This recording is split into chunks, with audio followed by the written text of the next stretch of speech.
What an awesome space. I've never been here before. This is really incredible. It's such an honor to be here. Thank you to Deborah and to Jordan Steves and all of the staff who make this such a wonderful place to visit. And thank you to all of you for, you could be chilling by the lake on Monday morning, just sipping iced coffee, but you're here with me. What a wonderful way to start the week and to exchange perspectives. Thank you.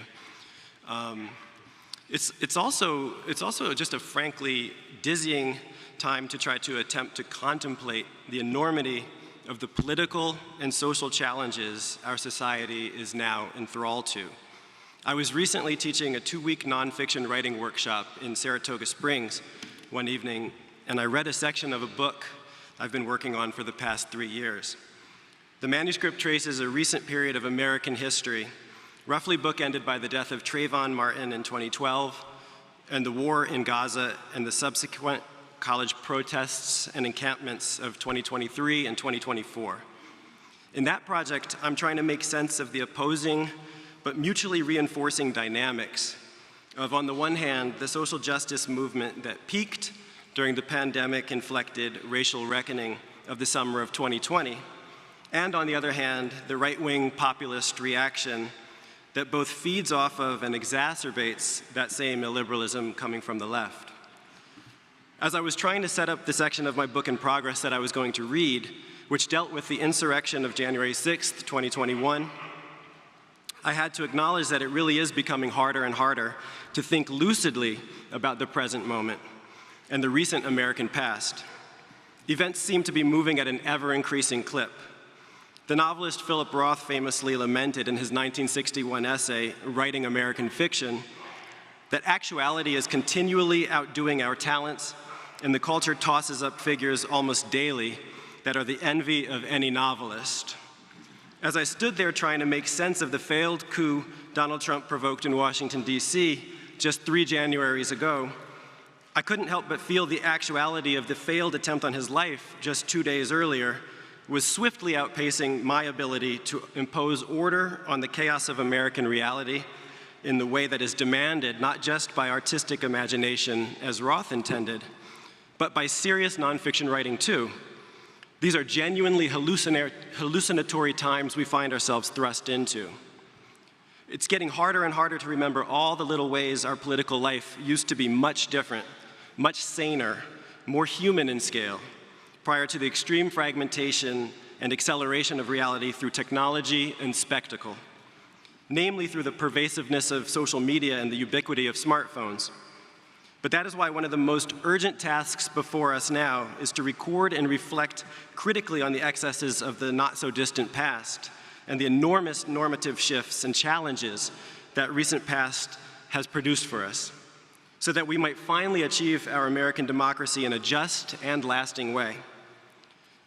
This, in turn, means facing up to the rapidly evolving complexities and sensibilities of our multi-ethnic democracy. We must somehow find the strength and stamina to refuse the pressure everywhere around us to balkanize our lives, and instead engage each other as fellow citizens worthy of compromise, not as opponents who need to be vanquished. We must step beyond our customary ideological bubbles. To do this, we will need to endure, among many other things, some difficult and emotional conversations about the structure of our wonderful and maddening society, the persistence of prejudice and inequality, the nature of racism, and the validity of racial identity itself as a way of thinking about human diversity, poverty, policing, patriotism, and so much more. And so one of our greatest challenges that we face today, that we can actually do something about, is first and foremost to refuse the omnipresent. This is a pet-friendly environment. I've been loving all the dogs I see. My man's just trying to join the exchange of perspectives. We must first and foremost refuse the omnipresent lure of tribalism and polarization that we are everywhere encouraged to indulge. I realize that is so much easier said than done. A significant part of what makes our cultural, political, and social debates so extraordinarily vehement today, so bad faith, and frankly so unbearable, is the increasingly non-physical nature. The truth is that although we are being exposed to each other's perspectives more than ever before, and there is more speech than has ever been recorded and distributed in the history of humanity, we are not all sitting in the same room together, actively listening or even pretending to be listening anymore. Any conversation about how we can work individually and collectively to reduce division, and therefore how we can engage in important debates effectively, must ultimately concern itself with the ways in which internet technology, and social media in particular, have so powerfully shaped and altered the very nature of our public discourse and even ourselves. Many of you here are probably familiar with Shirley Jackson's devastating 1948 short story, The Lottery. It takes place in what might be a provincial corner of America in which an annual compulsory lottery lends a degree of adventure and meaning to otherwise uneventful lives.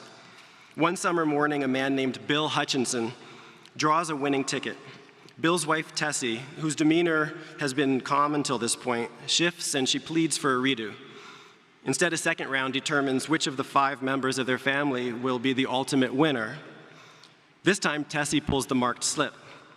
"It isn't fair," she screams, but no one is listening. The townspeople, including her husband and children, close in and begin to throw stones. In subtle, ruthlessly efficient prose, Jackson portrays the tendency, surely as old as humankind itself, to find scapegoats, ostracizing, penalizing, punishing, and humiliating individuals in the process. Mid-century New Yorker subscribers were apparently unprepared to find such bleakness in their mailboxes. Many canceled their subscriptions in response, and some even sent hate mail to the magazine and to Jackson herself.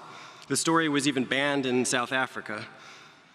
Throughout the summer of 2020, as the coronavirus and sustained protest against racial injustice frayed our nerves, and debate around so-called cancel culture erupted on the nation's op-ed pages, I thought of Jackson's allegory.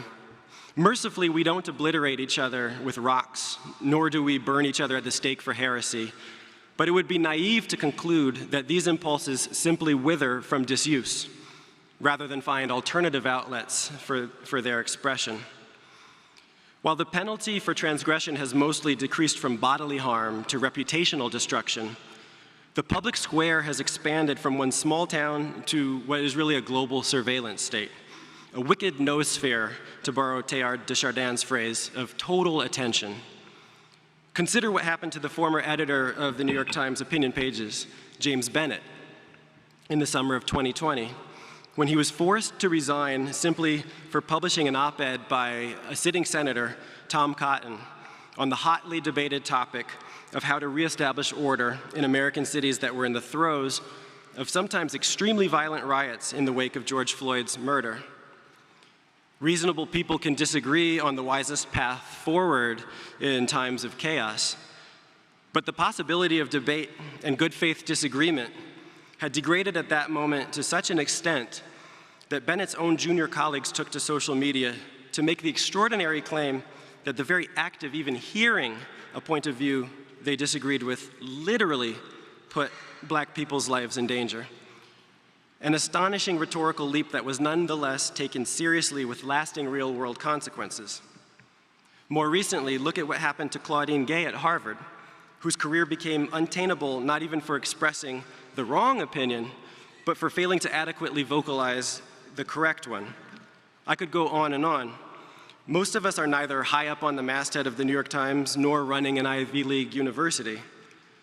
But a culture in which scapegoats are whipped up with regularity and publicly humiliated is one in which all of us are constantly on edge, waiting to be ambushed, screenshotted, ratioed, dunked on, reported, and potentially fired. It is not a healthy or productive culture. Equality and mutual insecurity is a negative equality. Genuine positive equality can only be achieved through robust mutual security, which requires maximal tolerance and freedom, as well as the possibility of honest criticism, and that can lead to redemption.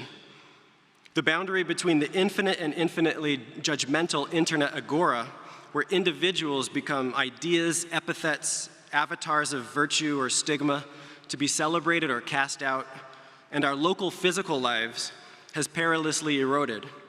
We are constantly uploading our competing moral and political visions into an online pressure cooker, collectively creating an epistemically segmented environment that is not at all conducive to transcending division, as the past week in American politics has catastrophically illustrated. As a direct consequence, we are daily creating and recreating a public space that actively encourages, in so many little ways, and not so little ways, the deepening of all our pre-existing fault lines. Is it any wonder that we have arrived now at this stage of not just symbolic but genuine political violence?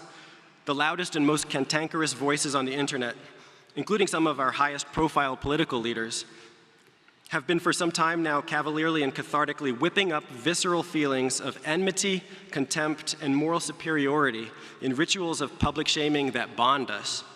The result is that we are all drawing slips of paper all the time now, gambling daily in the lottery that may well spell our demise. 4 summers ago, I became involved in what I continue to believe was an extraordinary conversation around some of these same topics. In June and July of 2020, in the heated days and weeks after watching the video of George Floyd's death in Minneapolis and corresponding with American friends about the bizarre and chilling institutional and cultural developments that followed it, I was part of a group of 5 writers who drafted and organized a letter on justice and open debate. That document was ultimately signed by more than 150 artists and intellectuals, some of whom were very famous, from the far left to the center right of the political spectrum, including most controversially J.K. Rowling, but also Salman Rushdie, Noam Chomsky, Cornel West, Francis Fukuyama, and Margaret Atwood. It was published in Harper's magazine on July 7th, 2020. The Harper's letter, as it became known, made an extremely simple point that forever bears repeating. Justice and freedom are inextricable values, and in a democracy, one cannot exist in the absence of the other. Our cultural institutions are facing a moment of trial, the letter argued in simple and clear terms. Powerful protests for racial and social justice are leading to overdue demands for police reform, along with wider calls for greater equality and inclusion across our society, not least in higher education, journalism, philanthropy, and the arts.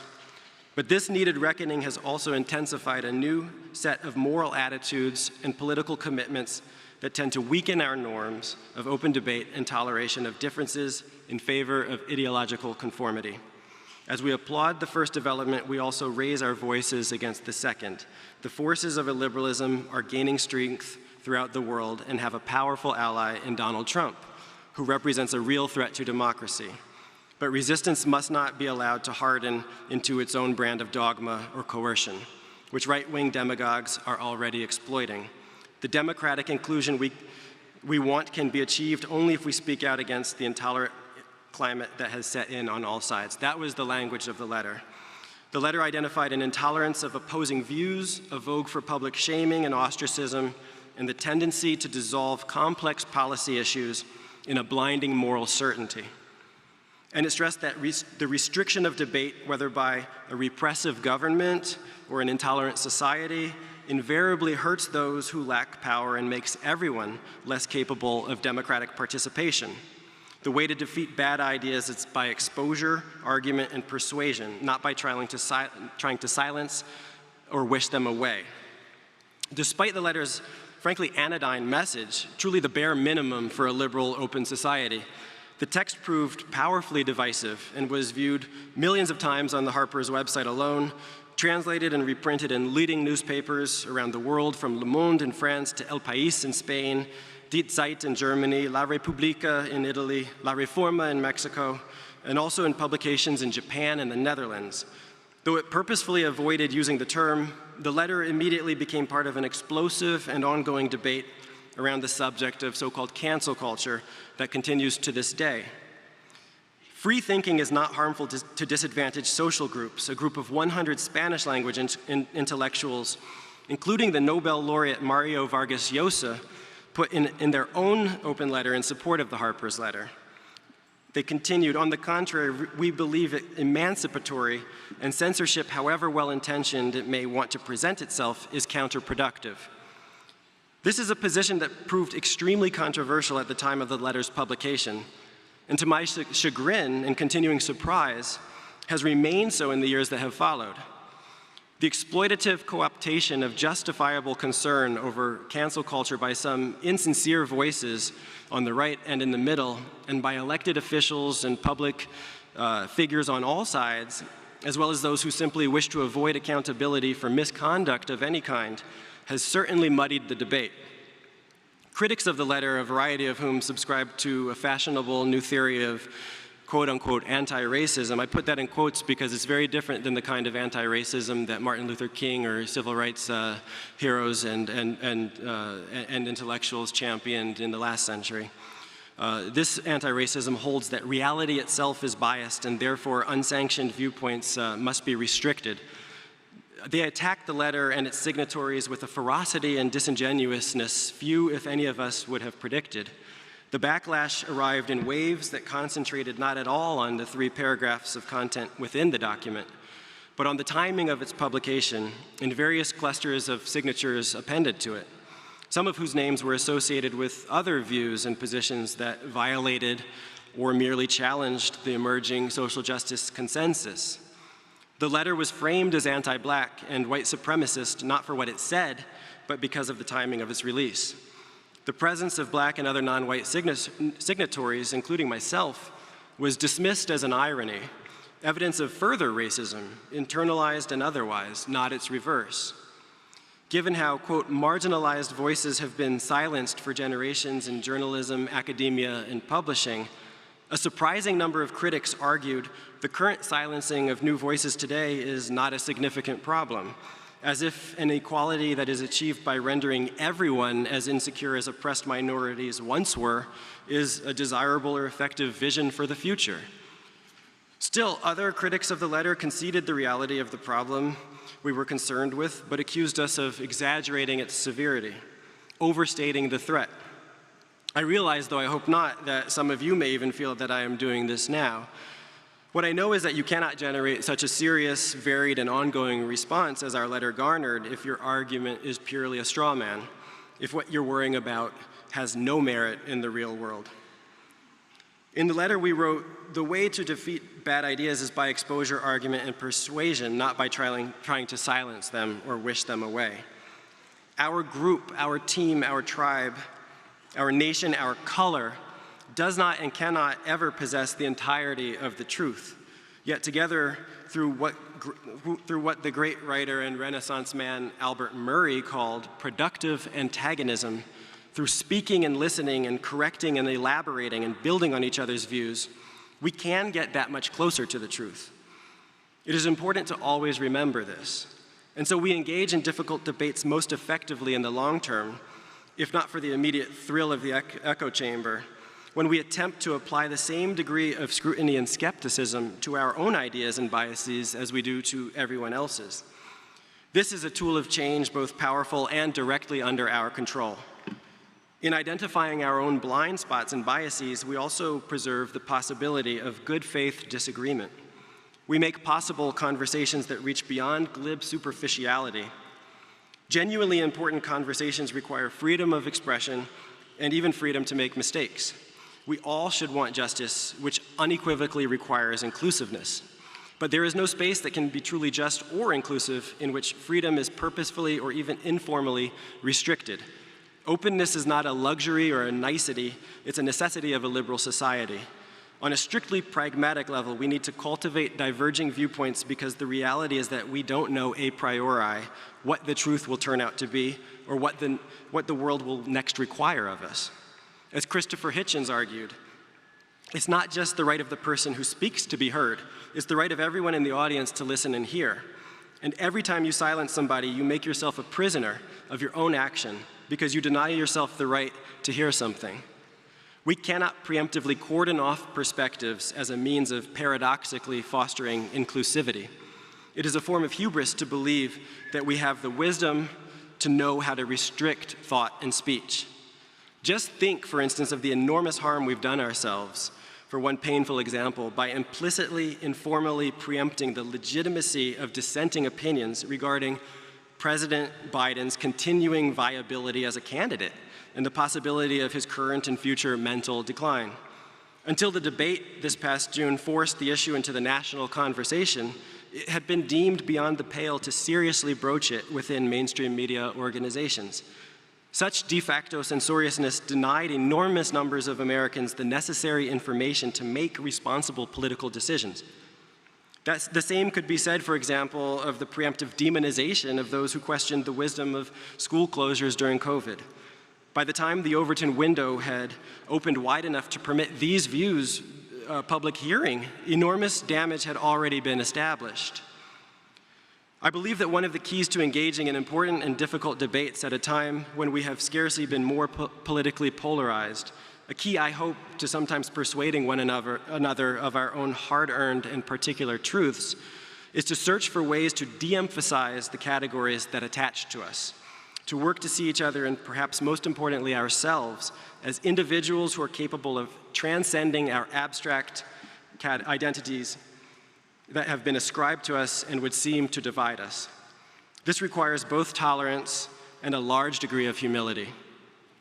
In my own life, my belief in the validity of our country's system of racial categorization, one we must never forget was inherited from the collision of Europe and Africa through the institution of slavery, began to dissolve the moment I first held my daughter in 2013. But it fell apart entirely once I genuinely allowed myself to encounter dissenting views with writers and thinkers like Barbara Fields and Adrian Piper, Ralph Ellison, and Henry Louis Gates Jr., who challenged and rejected the consensus position on racial difference that I had never previously understood could be questioned. The fiction of race, which has divided us so profoundly and continues to divide us, though there are many other unrelated and partially related divisions on top of it, is a lie that depends entirely on our collective volitional retelling. Ceasing to repeat this lie, and more importantly, refusing to believe it in the first place, constitutes another of our greatest challenges. The good news is that this challenge, however difficult, is one that we can actually do something about if only we decide to. Until my daughter was born, I spent my whole life, some 32 years up to that point, earnestly believing the fundamentally American dictum that a single drop of black blood makes a person black, primarily because they can never be white. My own father is a red-brown man. Despite a dusting of freckles under his eyes and a prominent nose, no one has ever described him as anything but black. His appearance, along with the strength of his persona, allowed me to assume that my family's identity would forever be made in his image, even though my mother is unambiguously white, blonde-haired, blue-eyed, and descended on all sides from Northern European Protestant stock. When my father was my daughter's age in the 1940s, there were still horse-drawn buggies and outhouses where he lived in Galveston, Texas, a short sliver of an island in the Gulf of Mexico that bears the deplorable distinction of having been among the last places in the entire United States of America to free its slaves, some 2.5 years after Lincoln's Emancipation Proclamation. His grandmother was married to a man born in the final year of chattel slavery. Since I was very young, I understood that Texas was not so much where my father came from as where he never wanted to return. My brother and I were raised in a small but gloriously book-crammed house by loving and devoted parents who came from elsewhere. They kept few photographs or clues to the past and valorized individuality, cultivation, and self-creation over membership in any particular lineage or clan. I did not have the language for it then, but compared with all of my Polish and Italian and Puerto Rican and Black and Irish neighbors and classmates, what was so odd about my parents was just how uninterested in their ancestry they seemed to be. To speak about a thing clearly, you must first be able to name it. To speak about yourself, you must first be able to assemble a sense of origin. For descendants of slaves, this has proved one of the most precious losses of self-knowledge we've endured. The Black experience in the South is tantamount to the biblical flood. We've stumbled off the ark without an inkling of what things were like before it. My own 23andMe pie chart dividing my ancestral geographical makeup has revealed color-coded slices that are supposed to provide my life with meaning. There is the fuchsia sub-Saharan segment that is markedly less than half, 40.1% of the pie, though that is where my received social identity comes from. There's a marine blue European section, on the other hand, which I had always understood existed, but nonetheless thought of as existing somehow outside of me, that makes up 59.2% of the circle. This lopsided ratio surprised me when I first saw it, though it should not have. Millions of quote-unquote white Americans have sufficient African ancestry, often the result of some wily predecessors successfully having passed, to theoretically have been enslaved in southern states that enforced racial purity laws most fanatically. But that is not the case in my mother's family. My aunt came back 99.9% European. Presuming she and my mother share all ancestors, that would put my father around 80% sub-Saharan African. Right on average, according to some estimates, for the often forcibly mixed Afro-European population of Americans we refer to as quote-unquote black. I'm aware that my situation is not yet and may never be a terribly common one, and that I have experienced a specific set of breaks and good fortune outside of my own control that have contributed powerfully to my own sense of autonomy in the world. Growing up, I understood myself to be black, and yet I was also exposed to whiteness through a mother and most, though certainly not all, members of her family in non-antagonistic, positively nurturing ways. Today, my children, who are roughly a fifth West African descended, are so blonde-haired and fair-skinned that they can blend in with the locals when we travel in Sweden. All this and more has forced me to wrestle with the particulars of my family's story, its painful past as well as its unwritten future, and to reflect on what these specific contradictions might imply about the broader color categories we are all forced to deal with. My family's multi-generational transformation from what is called black toward what is assumed to be white has led me to yearn for ways of seeing and relating to one another that operate somewhere between the poles of tribal identitarianism and Panglossian utopianism. What I've become convinced of is this: people will always look different from one another in ways we can't control. What we can control is what we make of those differences and how we endeavor to build bridges of understanding and communion between them. It has become commonplace to acknowledge the following point, but it bears repeating anyway. The idea of racial classification, as we understand it now, is a young idea. It stretches back only to the Enlightenment in Europe. I have stayed in inns in Germany that have been continuously operating longer than this calamitous thought. But even though we can trace race's origins without much difficulty, it seems impossible, and worse than that, woefully naive, even to speak of an end to such persistent and flattening thinking that has led to so much human suffering, precluded and squandered so much human potential. And yet I am convinced that we will never overcome the evils of racism, and therefore we will never realize our country's truly awesome full potential, as long as we fail first to imagine and then to conjure a world free of racial categorization and the hierarchies it necessarily imposes.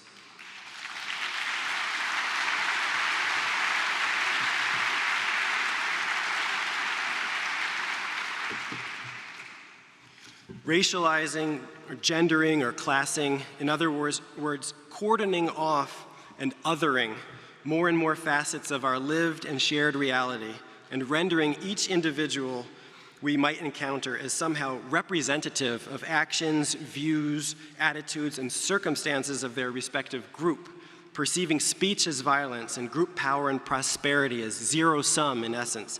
These are some of the processes that make engaging in difficult conversations effectively that much harder to accomplish. We strengthen our ability to meet each other as equals and fully see and understand each other's circumstances and aspirations only by doubling and tripling down on our commitment to openness. In doing so, we also reaffirm our commitment to creating the conditions that best allow those who have been marginalized to flourish. There is, of course, a false courage in taking contrary positions simply for their own sake. That is not at all what I am advocating. But there is also a false security in losing yourself in easy agreement. As James Baldwin put it, people who cling to their illusions find it difficult, if not impossible, to learn anything worth learning. A people under the necessity of creating themselves must examine everything and soak up learning the way the roots of a tree soak up water. We are all of us members of an American people who desperately need to soak up learning about ourselves, our country, our environment, our increasingly technologized and complicated planet. We are going to have to listen to each other, whether we like it or not. But for it to mean anything significant, we'll also have to do so actively, with sincerity and humility. We'll need to cultivate healthy self-doubt in addition to all of our knowledge and self-confidence. We will have to stop punishing and policing differing viewpoints that make us uncomfortable. It is undeniable that our current technological reality, in which even the once and potentially future president can cross unthinkable boundaries, poses new and distinct challenges to liberal democracy. We must revisit, reassess, and ultimately learn to reaffirm our core national beliefs and values, which have been so gravely tested in recent years, but which have always formed the basis of any enduring social progress, so that we may achieve our noblest ideals of human flourishing. This entails declining the mutually assured destruction of identitarianism, whether it comes dressed up as reactionary populism or in the seductive guise of quote-unquote anti-racism. We are all going to have to believe in the process of authentic liberalism again if we are ever going to make our multi-ethnic societies hospitable to ourselves and to the future generations that we hope will surpass us. We must, in a sense, reopen or finally open the American mind, which has been pressed perilously closed by furious, radical, and sophistic forces on both sides of the political and cultural spectrum. The way forward begins by stepping out of the rhetorical, out of the abstract, out of the strictly historical, and into the specificity of the present, which thankfully is far more complicated and dynamic than oversimplified, dualistic tales of black and white, oppressor and oppressed, colonists and indigenous can ever fully account for. This brings me back to the question of challenges that we can actually do something about. The fundamental political unit, going back to Aristotle, remains the family.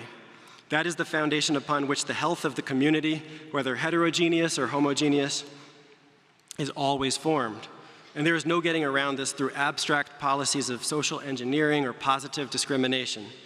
At this moment, when our focus has so powerfully shifted to the macro level, to the institutions, parties, systems, and invisible structures, fathers and mothers, aunts and uncles, big sisters and older brothers are going to have to inculcate the values, practices, and habits of thought that prepare their children to make the exertions necessary to heal our riven society. All of us together do control this at the micro level. And so these are a few of the small yet crucial things, the slight yet profound shifts in attitude that we can all do right now that inevitably accumulate to make powerful and lasting difference. Thank you all so much for being here today.